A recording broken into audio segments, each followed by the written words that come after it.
Hi there, this is Chris from Flash Forward Games, and I'd like to submit Blossom for your consideration. So Blossom is a tile laying, set collection, and resource management game. It plays for 2 to 4 players, and plays about 10 to 20 minutes with rules explanations. It's suitable for any players 8 and up. Players are all gardeners trying to grow flowers in order to sort them out into bouquets and win best of show. How they're going to do that is by playing garden tiles, harvesting flowers for themselves as well as their opponent on their turn, and sort them in bouquets to be submitted before their turn and score big points. So let's see how that's done. So there are 3 different garden tiles, each with a combination of the 8 flowers seen in the game. The wildflower is a special case, and that will be explained later. The first garden tile has 4 different flowers, and that's worth no victory points. The second garden tile has a matching pair of roses and 2 different flowers. That value is 1 victory point. The third tile has 3 of the same flower, has another flower to accompany it, and it's worth 2 victory points. And I'll explain how victory point scoring for garden tiles work after. Here we see a setup of a 4-player game. I'll use meeples to represent each player. Each player will have 1 reference card to help them during the game, and will have 2 garden tiles kept secret in their hand. They will have a maximum of 2 during the entire game.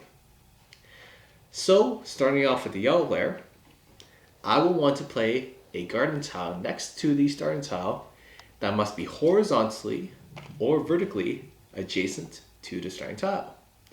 So I will play this marigold dominated tile.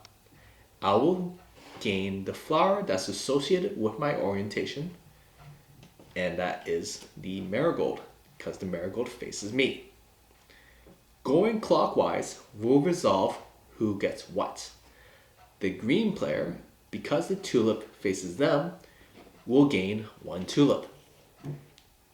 The red player across from the yellow player will gain 1 marigold as this marigold faces them. The blue player right next to the yellow player will gain the marigold that's associated with their orientation. And players will keep these flowers face up so that every player can see what their opponents are harvesting. The yellow player will gain 1 garden tile, and that's the end of their turn. The green player, if I was playing for them, will want to match for extra cards and extra points when they can. So I will play this tile for them. Starting with the orientation of the green player, they will score 1 lavender card.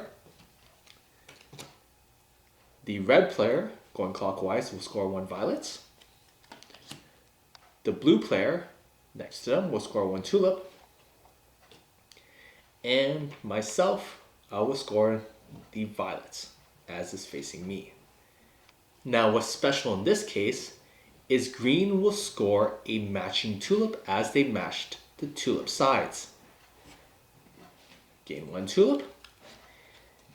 And in addition, will score the victory point value of any previously played garden tile.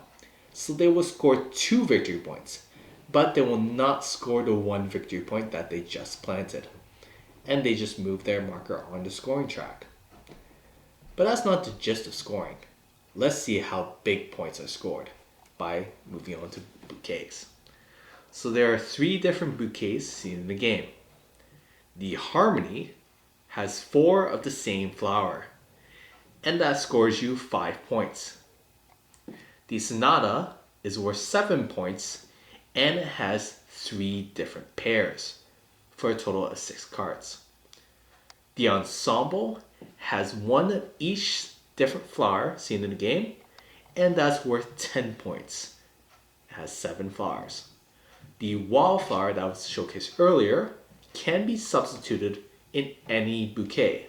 So for example, if I didn't have a 4th marigold, I could use a wildflower, and that will still count as a harmony. Bouquets must be submitted before you play a garden tile. Now, what if flowers go out of season? For example, when the marigold comes out of season, you can't draw any marigolds. So what happens? Players must submit bouquets to regain marigolds, and you just resolve the drawing of flowers in accordance to orientation. Lastly, there's endgame scoring. Let's say the red player has managed to gain 40 points. 40 is when the endgame triggers, and you can go above this scale. With the red player, they will gain the opportunity to score one garden tile and end their turn. The other three players will not have the opportunity to score garden tiles, but they will have one more opportunity to score any leftover bouquets in their hand, up to a maximum of one. So, if the green player has scored an ensemble, catching the red player by surprise, they will jump ahead of the red player and end up winning the game. Lastly, this game is scalable for up to as many players as it can hold. So here we have a 4-player game, but if we were playing just a 2-player game, the red player and the yellow player, you can play the same way. So if I was playing the yellow player and I played the tulip there, I would gain one tulip, the red player would just play one daffodil, and the game will continue as so. And that's the basis of the game.